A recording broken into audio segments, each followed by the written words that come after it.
Recently, I watched a television show called Standing in the Shadows of Motown, which featured the story of the Funk Brothers.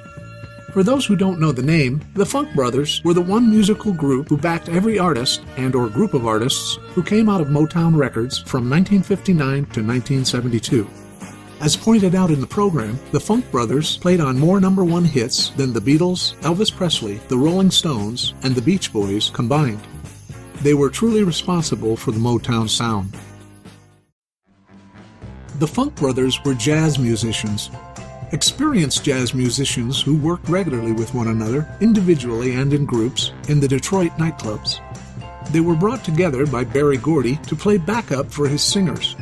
As jazz musicians, they were accustomed to using jazz rhythms, 7th, 9th, 11th, and 13th chords, and jazz-type melodic fills, riffs, and vamps. They also knew very well how to comp, or how to musically stay out of each other's way, so that when one instrument or instrumental section took a small solo, the other instruments would lay back and instinctively take a supporting role. I'd like to take a look at the Funk Brothers from a musician's perspective to examine and explain some of the ways in which they played. To me, it was these jazz-oriented contributions that gave this already excellent rhythm and blues genre its own unique Motown sound. One song that typifies the Motown sound is Mary Wells' My Guy, written by the great Smokey Robinson. Listen to the first verse of the song as transcribed from the recording. I've used a vibraphone to replace the vocal.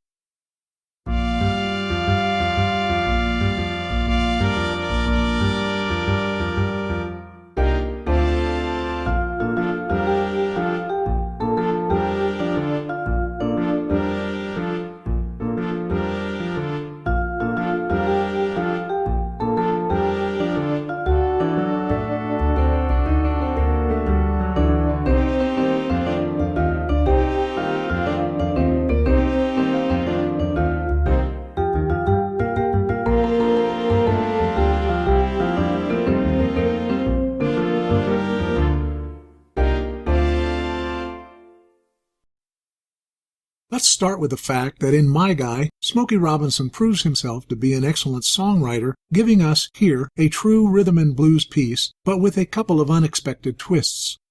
He does this by using a strategically placed melody and harmony that are borrowed from key centers other than the simple B-flat in which the song was primarily written. Take a look at the song, seen here in a simplified lead sheet form, as it would have been written if Smokey had just stuck to the chords that were available to him in the key of B-flat major. We start with a B-flat major triad, which continues until the change in measure 7 to a D minor triad. The D minor triad is naturally occurring, or diatonic, to the key of B-flat major. Listen to how it sounds when we reach the D minor triad.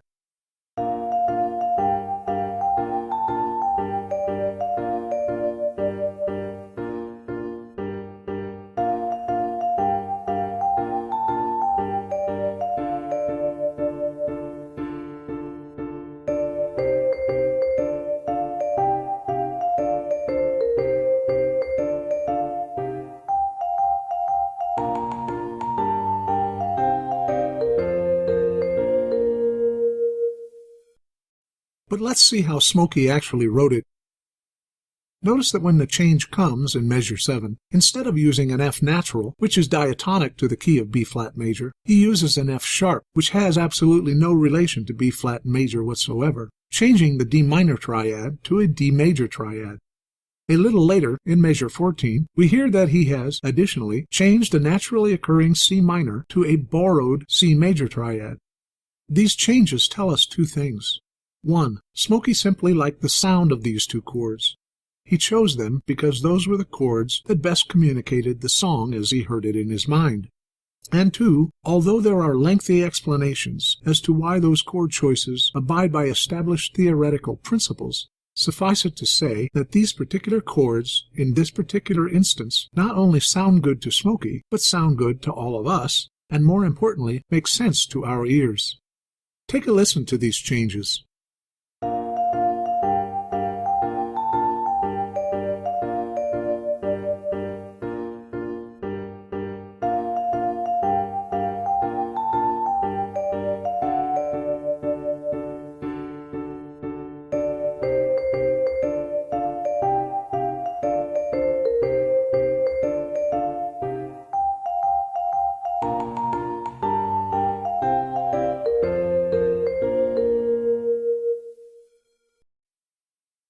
Now let's get to some of the Funk Brothers' contributions to the song.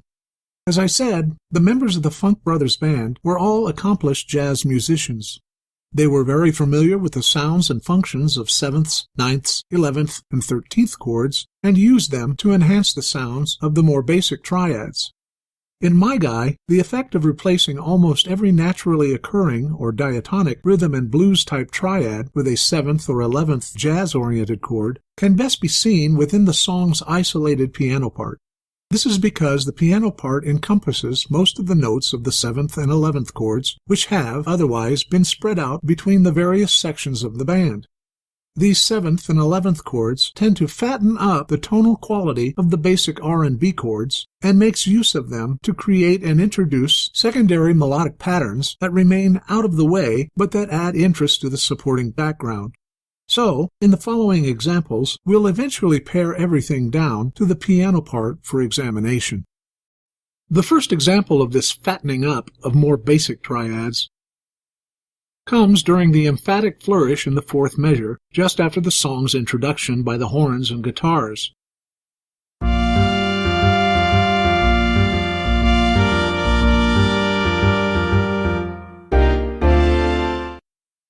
Let's look at and listen to how this flourish would have sounded if only the basic triads C minor and D minor had been used.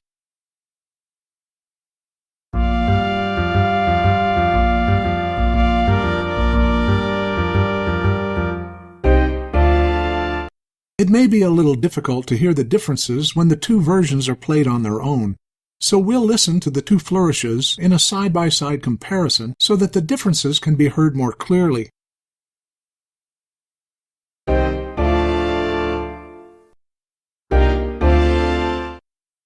The difference between the two versions shows up even more clearly when we remove instruments. We'll zoom in on the piano part for the reasons stated earlier. Let's listen, then, to the two flourishes as they are played by the piano alone. We'll compare them twice, one after the other, to give you a chance to really hear the differences.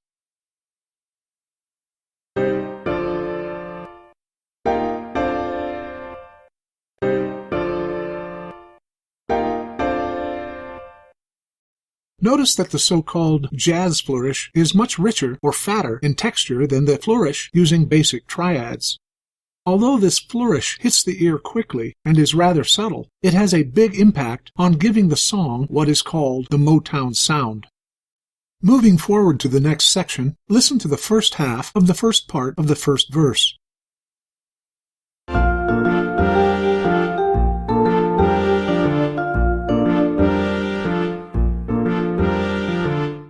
Again, let's compare two versions.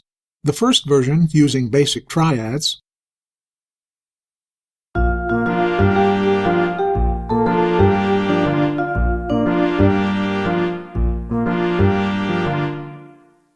and the recorded version using the more jazz-oriented chords.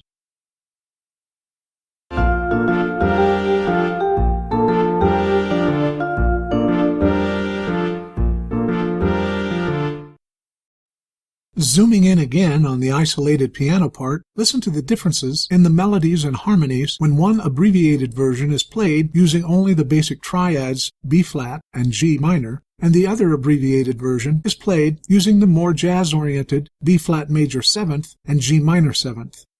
In all cases, we will compare the two versions twice, one after the other, to give your ears a chance to become familiar with the differences.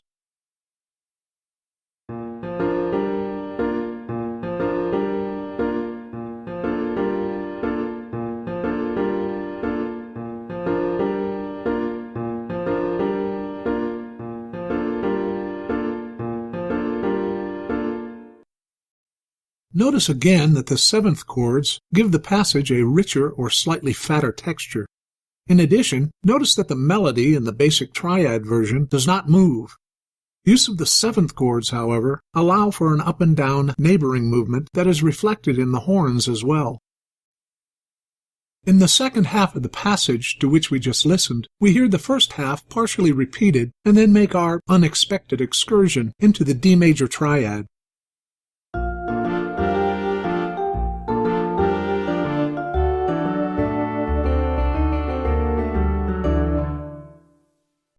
Observe that the guitar and the left hand of the piano outline an up then down D major scale throughout the passage. These tones serve to emphasize the D major triad, but it is really the rhythmic pattern of this little musical figure that serves to continue the jazz feel of the song. Listen to this middle section of the verse.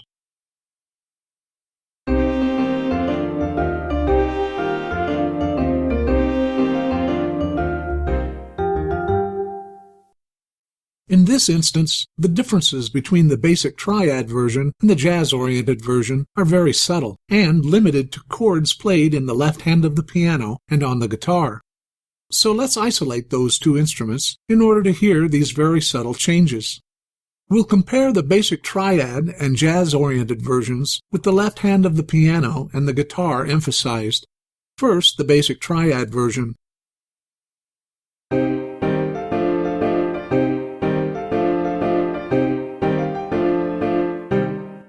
Then the jazz-oriented version.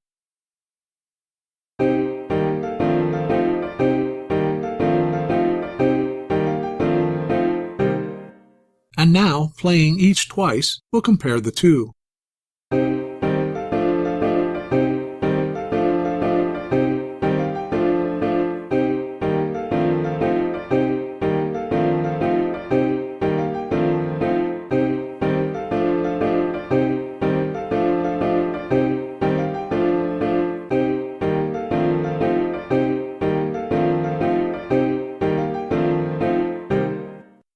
As you can hear, very subtle differences. Finally, we come to the fourth section and ending of the verse, which segues directly into the same emphatic little flourish that we started with, preparing us for the start of the second verse. As in every other instance, we'll listen to two versions. The first presents this final section of the first verse as it would sound when only basic triads are used. Those being B-flat major, G minor, C major, F major, and back to B-flat major, ending with a flourish using the C minor and D minor triads.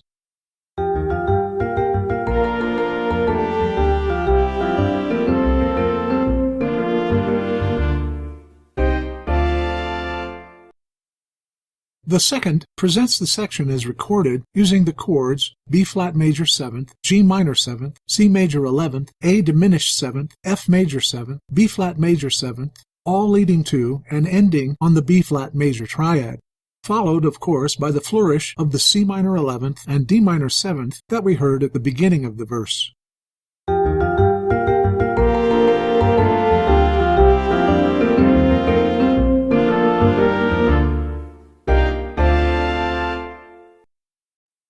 Again, the best comparison can be made by listening to and comparing the isolated piano part in each of the versions.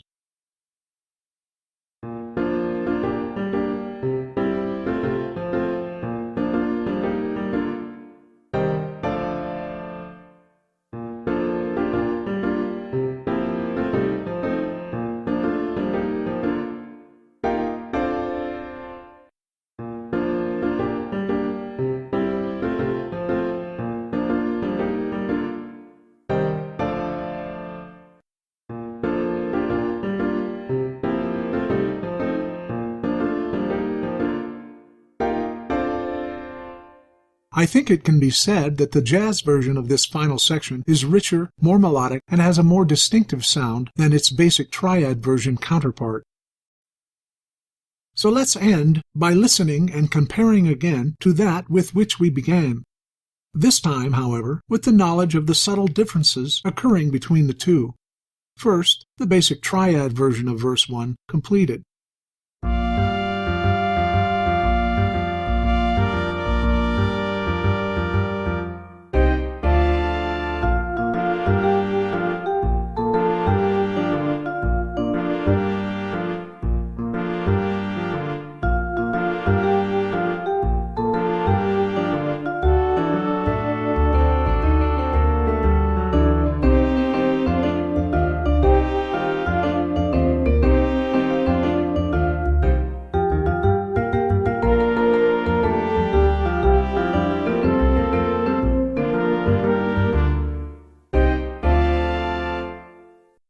followed by the as-recorded jazz version of verse 1 completed.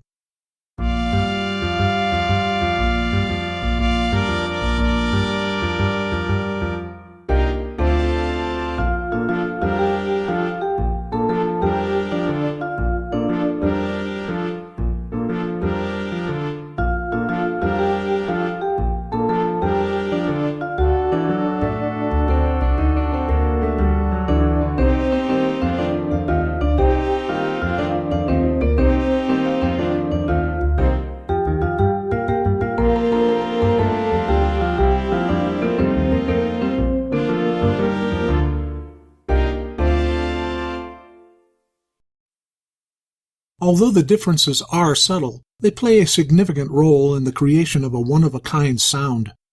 I hope you can better understand and hear some of the contributions that the Funk Brothers brought to Motown Records.